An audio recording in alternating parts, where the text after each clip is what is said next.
Yeah, right. I'm up for an adventure.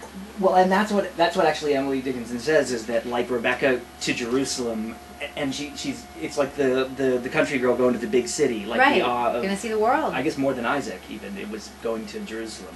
So wouldn't it be funny if we heard it from her point of view, and it was like, you know, all along,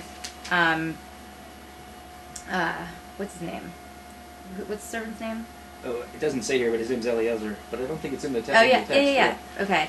All along he's thinking, you know, that this has been orchestrated because it's, you know, it's Abraham and Isaac's wishes or whatever, you know. Right. But in reality, it was Rebecca praying, you know, please, right, yeah, send someone to get me out of here. You know, I'll know him when I see him if he asks me to, you know, give him a sip from my jug. That's you know? great. I mean, that's can hysterical. you imagine if it was like... Because Eliezer gets in trouble, actually, for saying that, it doesn't say in the text, but in the Midrashim it says he gets in trouble for saying, oh, the first one who comes and waters my camels and does this, because the point is, well, what if she's blind, and maybe and then you're excluding somebody from God's choice. But maybe it was Rebecca's prayer, not Eliezer's that did it. She's like, all right, I'm gonna come out with my jug. And that's hysterical. The first guy who asks me for a sip. Yeah, I'm out of here. That's wild. I wish Anita Diamant had written at the beginning of the Red Tent. We only get Rebecca in her dotage, but I wish she would. Anita Diamant would do the same thing for Rebecca now. You totally could if you could do it for Dina, you could do it for Rebecca. But yeah. Anyway, so that's really funny. It's funny to think about. I guess one other thing that jumped out at me is that Isaac takes takes Rebecca into Sarah's tent, and right. Oh, was a comfort to her. That's huge. Just like, mom's gone. Yes. You fill her shoes now. You know. Yeah, totally. And the thing is that that's not just us doing like 21st century gender stuff, because Rashi says that yes, because Sarah's gone, and so Rebecca just, and so in Isaac's life, because his mother's gone, he needs a new woman, and Rebecca fills that void in his life. So the idea of wife is like surrogate mother. Oh yeah. It's not very manly. It's classic though. I mean, it doesn't get more classic than this, and it hasn't changed much since, I don't think. But it's not an ideal. I mean, it's not something you want. I mean, because these patriarchs are. What's not an ideal? A woman, a wife, just being like, "Well, mommy's gone. Bring in a new one. Like, bring in." Sounds pretty ideal to me. I think it sounds ideal to a lot of men, and I don't think that. I mean, I think that they're. A man wants to be a provider. I mean, not just a material provider, but I don't think.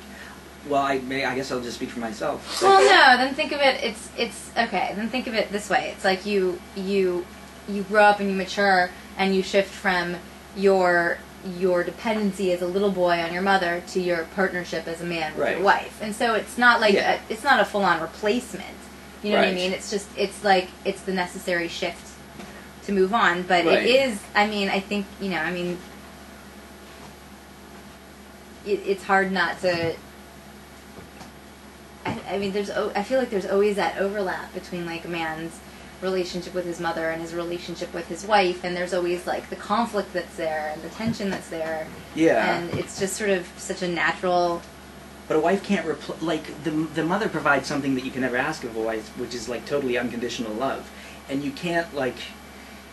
I mean, maybe that's why men have been so big on making women chattel, because there's no other way to get them to do what a mother would do, which is just think your shit smells great. Like, right. You know, like, right? I mean, it's yeah. I don't know. I don't know. I guess, yeah. But I guess why it jumped out at me is because I do look to the patriarchs for ideals to which to aspire, and so when I don't see it. According to the Yard Scroll, to restore the conversation to the holy. I've mentioned Rashi like 10 times. No, you did real good for a guy. The Sidra, meaning the Pasha, according to the Yard Scroll here, shows Jewish respect for the dead and concern for the future. These are essential concepts in Judaism. but we neither reject what has gone before nor neglect what lies ahead. The narrative begins with the death of Sarah and Abraham's intense desire to give her a proper burial in a place worthy of her greatness. So can we talk about respect Yes. for the dead? Yes. Mm-hmm. Because, yeah, I mean, that obviously is a running theme throughout this portion as well. And I think it's interesting to see the like weaving together of that and of concern for the future. Because, you know, I think it's making the point that you sort of have to keep both in mind to be really balanced moving forward. Right. And I think that's cool. I think that's really important, and it's probably like it's more challenging to achieve than maybe it seems. But yeah, that's exactly right, because that's what they do. You start off with burying the Sarah who's gone, and then immediately it turns to doing what he thinks he needs to do to ensure a good future, which And is so, Rebecca. actually, that might relate to exactly what you just said about Isaac bringing Rebecca into Sarah's tent, because maybe it's like that's a symbol of his saying, I'm moving forward with you, but in doing so, I'm not forgetting my mother and everything that she represents and everything that she means, and we're sort of like taking her with us as we move forward without her physically. You know what I mean? I don't know. That makes perfect sense. I like yeah, it. like we're housing ourselves Yeah. in her memory and in her history, and I don't know. I like that way better than Rashi's interpretation. I do. That. What was Rashi's interpretation? Well, Rashi's was that, you know, a man needs a woman, and first you have your mother, and then once the mother's gone, Rebecca just becomes the surrogate mother. And so I think, that one more. like that, like that's obvious. Like, yes, sure, that's a basic part of like living. We grew up with our mom and dad, and eventually we move on from mommy and daddy to husband or wife or whatever. Right. Sure, obviously. Right. But yeah, I mean to point out that this is a portion that's really focused on those two things together at the same time. Right. Yeah, There you that's a to me that's a perfect that reading works perfectly, and it's just preferable, yes, because it's honoring the past without trying to force, in this case, Rebecca to be exactly what you liked about the past, which is the mother. So yeah, I mean it's an honoring of the past while moving forward. I dig it. Somebody get that. I dig it. Yeah, somebody amend Rashi text. Okay, according to the Art Scroll, at 100, Sarah was as sinless as a 20-year-old, for until the age of 20 a person does not suffer heavenly punishment. And at 20 she still had the wholesome beauty of a 7-year-old who does not use cosmetics and whose beauty is natural. Rabbi Moshe Feinstein commented that a child's beauty is pure and is never used to tempt others to go astray.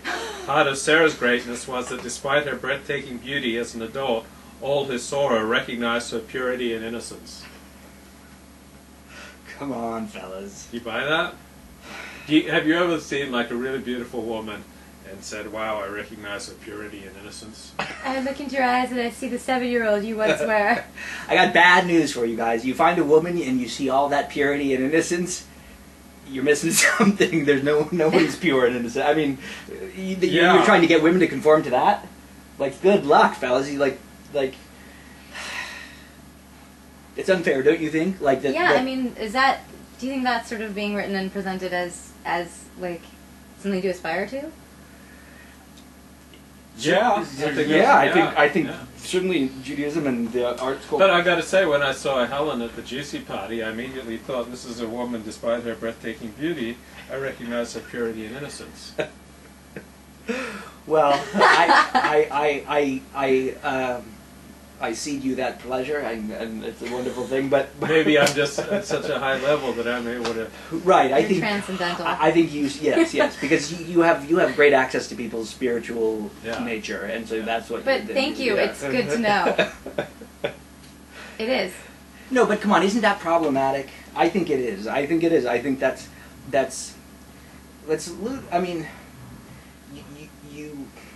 Yeah, when the good Rabbi Feinstein says the child's beauty is pure and is never used to tempt others to go astray.